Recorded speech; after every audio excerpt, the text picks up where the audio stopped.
Found my girlfriend cheating on me with my close friend. I have him arrested and ghosted her. My wife Rachel and I grew up in a mid-sized town of close to 30,000 people. We knew each other from an early age, around 6 or 7, though I can't remember exactly. We were practically inseparable. At 16, we started dating. When we turned 18, we moved to a nearby city for work. By 20, we were married and had bought our first house. At 22, we found out we were expecting a baby boy. That's when everything changed. About 5 weeks before she was scheduled to start maternity leave, a large shelving unit collapsed at her workplace and tragically fell on her. I was told that both she and our unborn child passed away instantly. 2 of her co-workers were also seriously injured. One was left paralyzed, and the other lost his leg due to the injuries sustained. The company she worked for had decided, as part of a cost-cutting measure, to continue using old shelving units that had already been flagged as unsafe instead of replacing them. To this day, I haven't fully forgiven the executives and managers responsible for that decision, because it cost the life of the person I loved most, and our unborn son.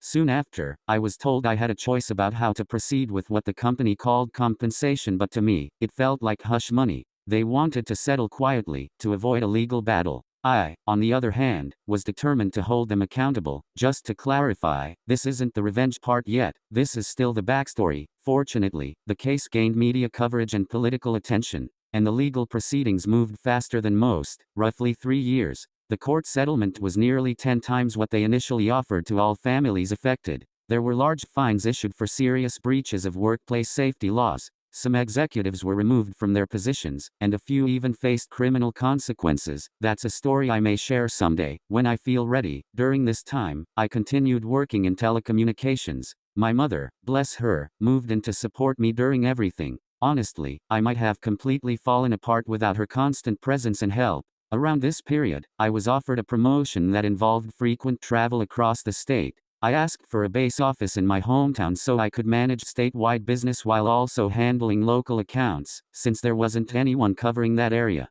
The company agreed. After a few months, my routine became 1 to 2 weeks at the city office, 1 week in my hometown, and then another 1 to 2 weeks on the road visiting other locations. After a year of this, I bought a home in my hometown so I wouldn't have to stay at my parents' house during each visit. I wanted the flexibility to come and go freely. This detail becomes important later. It's about 4 years after all that, when the real story begins. I had just returned from one of my trips on Friday and was checking in some things at my office when Harry, the branch's managing director, walked in. We had grown up together, went to different schools, but since I'd moved back, we had developed a close friendship. He asked how things were going and then invited me to a house party he was hosting that evening. It was short notice, but I agreed. I figured a few drinks with friends were just what I needed. That night, Harry introduced me to Catherine. She was a new hire at the branch in my hometown and was still getting to know everyone. We hit it off instantly. As much of a cliché as it sounds, it felt like I was seeing Rachel in front of me, not in a literal sense, but something about Catherine reminded me of her.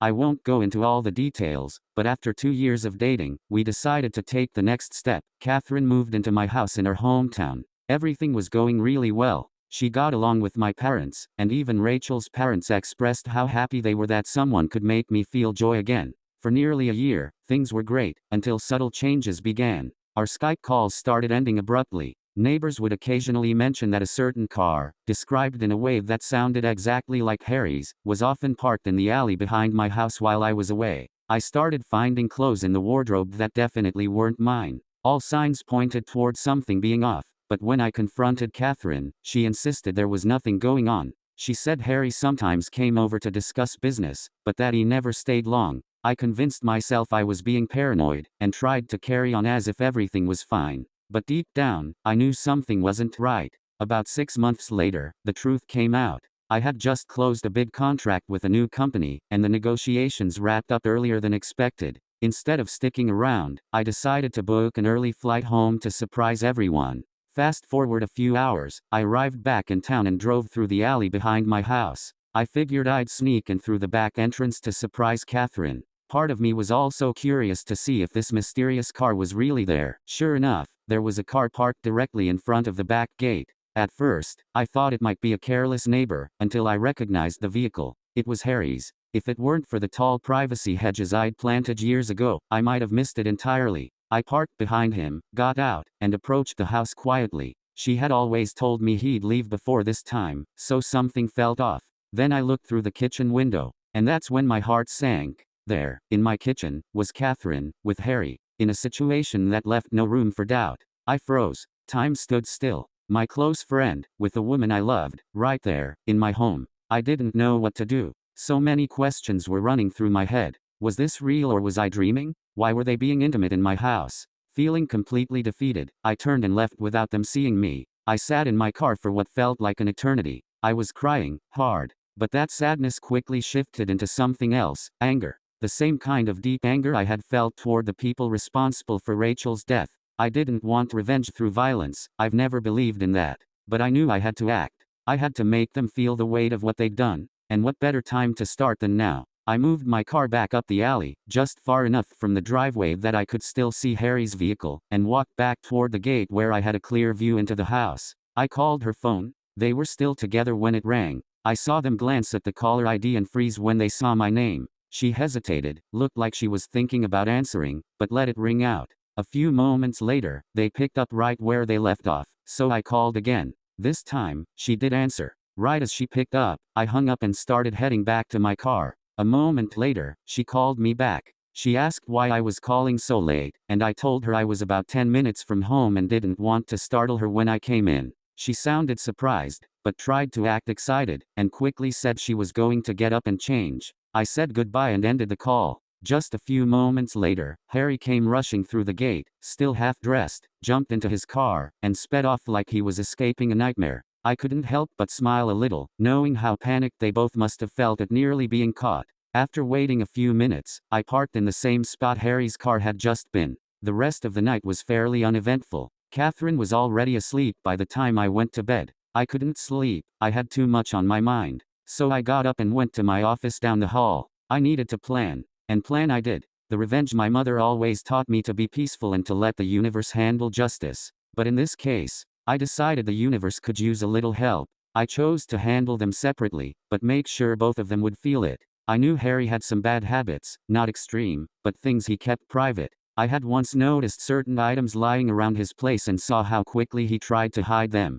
I never said anything, so I reached out to a few contacts from work, some of the more unconventional ones, and discreetly asked if they had anything they didn't mind parting with. A few days later, I had what I needed. About a month later, I hosted a barbecue and invited some friends over, including Harry. Once I made sure he'd had a few too many drinks, I told him he could crash at my place and sleep it off. In the early hours of that morning, I took some items, let's just say things that could cause serious trouble, and a mix of my personal belongings, and discreetly placed them around Harry's car. The largest batch was hidden in the spare tire compartment. Confident that he wouldn't notice them over the next few months while my plan unfolded, I locked up the car and went inside to sleep. I also placed a few more questionable items and personal effects in his home after driving him back. He was still too intoxicated to drive safely. A few days later, I staged a break-in. I carefully shattered the back pane of the kitchen door and left it open before heading back to the city for a scheduled flight. As soon as I landed, I had several messages waiting.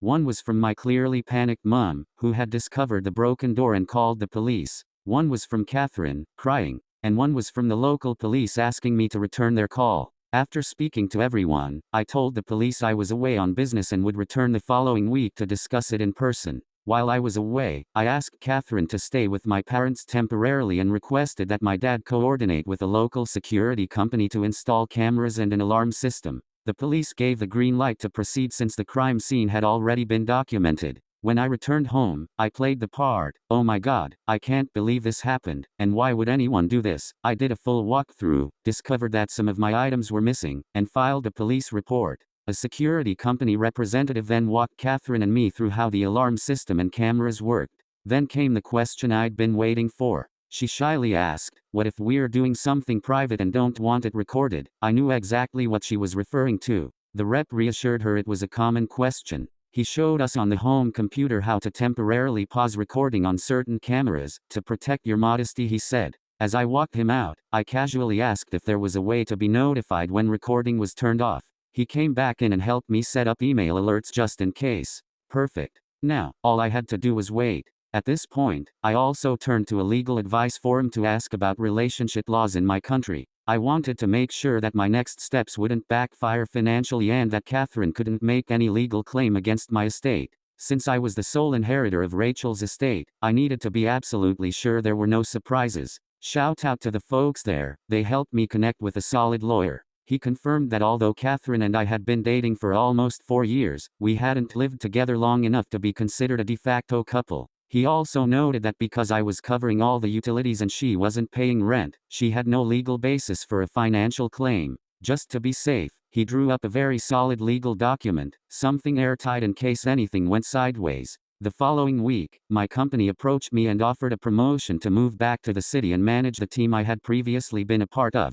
The new role meant I wouldn't have to travel as much and could be based in one location. Due to the success of having me positioned in my hometown, they were now considering having 3 to 5 representatives rotate through nearby larger towns, including my hometown, for a week or 2 at a time as part of my new team. I said yes, and began the transfer process, which would take around 6 weeks. Perfect. More than enough time to finish gathering the evidence I needed. When I returned to my hometown the following week, I put the next phase of my plan into motion. I asked Harry to approve a week of vacation for Catherine 2 weeks out.